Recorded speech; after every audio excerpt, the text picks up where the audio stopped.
Dr. Norman Horn, we see a lot of confusion, especially from right-leaning and left-leaning Christians, about the idea of politics and the church's role in that. Why do you think there is so much back and forth confusion and overall malaise when it comes to that topic?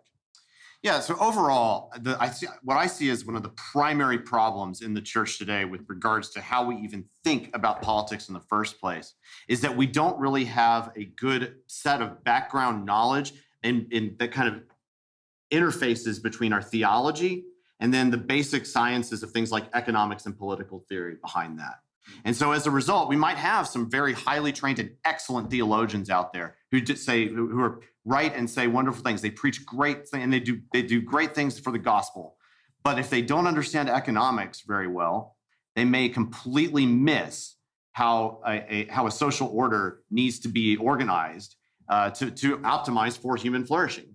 And so we find that there's some pretty decent theologians out there who get really confused about socialism, or some pretty decent theologians out there who get really into the idea that, well, the GOP is going to be the deciding factor of how the human flourishing is going to proceed in America.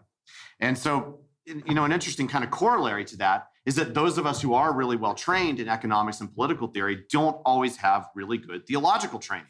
And so that ends up, we have kind of the oddish problem here, and even in the libertarian movement sometimes, of where Ayn Rand's people, their voices are very, very loud, but us Christians, maybe we don't feel super confident about making our own case. So really what LCI is intended to do is to try and bridge that gap. We are here to help train everyone that we can in the church today to understand theology better, to understand economics better, to understand political theory better, and realize that libertarianism is the most consistent way to think about political thought from a Christian point of view.